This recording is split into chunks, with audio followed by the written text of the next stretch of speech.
with the news update on what we now know about what happened in Parkland. So we now know from the UK Daily Mail that not only was everybody around the shooter in Parkland actually calling the police over all of this, we now know that the shooter himself called the police on himself. According to the Daily Mail, it has been revealed that the Florida school shooter who killed 17 people after he opened fire at Marjorie Stoneman Douglas High School called the police distressed after his mother passed away just a few months ago. He called authorities just after Thanksgiving, saying he had been in a fight and was struggling with the death of his mother. He said, "The thing is, I lost my mother a couple of weeks ago, so I'm dealing with a bunch of things right now." On January 5th, a woman who knew the shooter called the FBI tip line and said, quote, "I know he's going to explode." She said her biggest fear was that he might resort to entering a school and just start shooting the place up. 4 days later, of course, he did exactly that. So warning after warning after warning after warning.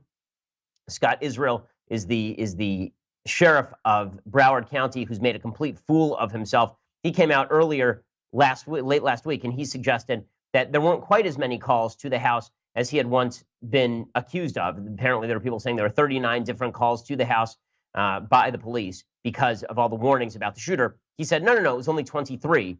Only one problem, according to BuzzFeed, that is not true. They say Broward County Sheriff's officials said in a statement late Saturday they responded only to 23 calls involving suspected Florida shooter or his family over the years, but records obtained by BuzzFeed News show at least 45 responses since 2008. The number of calls made over the years involving the shooter or his family, according to the call records, are nearly twice the number publicly disclosed by the department. On Saturday night, they had released a statement pushing back on reports they had been called to more than 23 incidents released by the department. They also put out a statement suggesting that it was not true, as we reported on Friday, or CNN reported on Friday, that there were 4 different deputies standing outside the shooting with their guns drawn, refusing to go in. But then they admitted that they actually did not know whether that was the case or not. So just absolute malfeasance, ridiculous malfeasance. The idea that anybody's going to give up their gun because the authorities are going to take care of them when the authorities clearly are not taking care of them. Yeah, good luck with that. Good luck with that. Not a lot of Second Amendment advocates going to sit around waiting for you to show up when you prove that you can't even show up to a school shooting when you have an armed school officer there.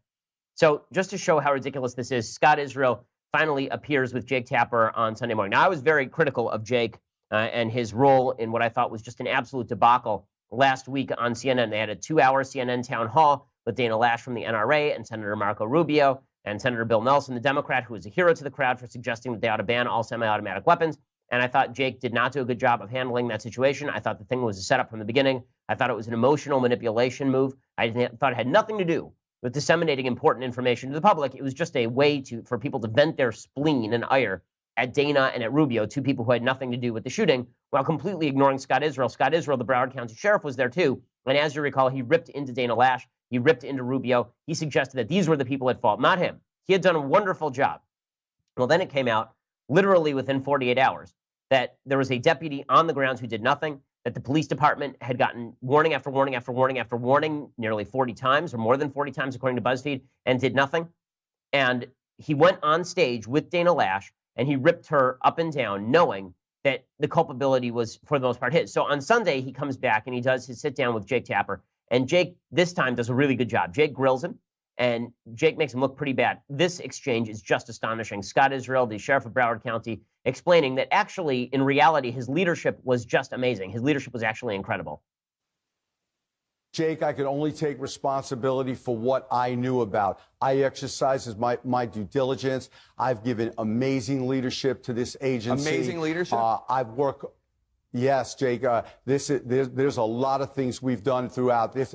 This is you don't measure a person's leadership by a deputy not going into these deputies received the training they needed. Maybe you measure somebody's leadership by whether or not they protect the community. In this case, you've listed 23 incidents before the shooting involving the shooter, and still nothing was done to keep guns out of his hands, to make sure that the school was protected, to make sure you were keeping an eye on him. Your deputy at the school failed. I don't understand how you can sit there and claim amazing leadership.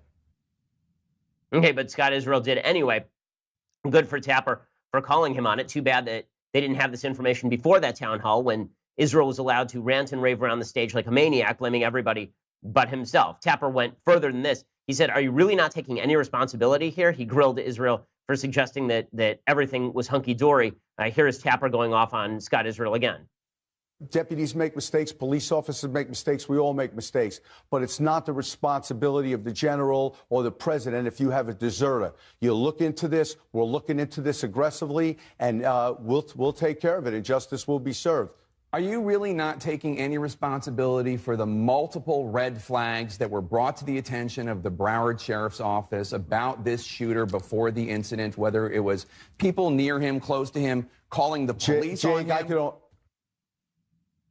I mean, really, what the hell is he talking about when Israel says that this is like the president being responsible for a deserter? No, this is not like the president being responsible for a deserter. There you have an entire chain of command, and the deserter is punished in some cases with jail time and in rare cases with actual death penalty. In this case, not only was there one deputy there may have been 4 deputies there who did nothing. And again, there were dozens and dozens and dozens of warnings. If there were dozens of warnings that there was an attack about to happen, a specific warning, not just a general warning, specific warnings that there was an attack about to happen on 9/11, and the president of the United States ignored warning after warning after warning after warning that was brought to him, and all of his people did that, and then an attack took place and 3,000 Americans died, do you think that impeachment might be on the table? The answer is yes. People were talking about how Bush was neglectful of 9/11 based on one vague warning that airplanes might be used for a terror attack at some point in the future. One warning that I'm not even sure Bush saw at any point.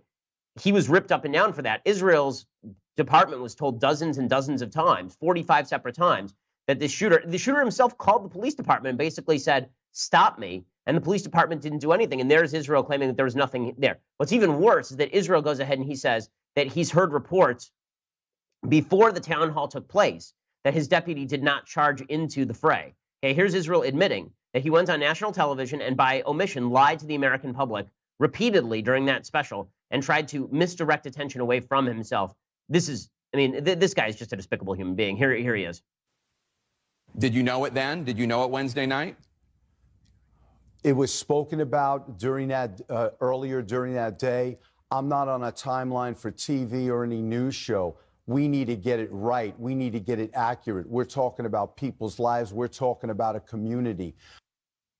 So he'd heard before, but he's trying to now talk about we're about people's lives and about the community. How about this? How about you go in front of the community and you go on bended knee and you ask their forgiveness for all of the crappy job that you did here? It is just an amazing thing that he says. And it gets even worse. It gets even worse because in just a second, I'm going to play you what Israel said when he was asked about what the department could have done differently, because it truly is an amazing thing. First, okay, so Israel is asked about when he knew that the deputies had not entered. He's asked again by Tapper, and again he misdirects the question. When did you find out that Deputy Peterson had not gone into the building? How soon after the shooting did you know that? Not for days. How many days? Investigators looked. I'm not sure. He just didn't know. It was just a mystery to him. He can't remember. That answer means that he knew before the town hall. Here's the one that was really making the rounds. This particular response from Scott Israel. If this guy has a job by the end of the week, that is a blight on the state of government in Florida.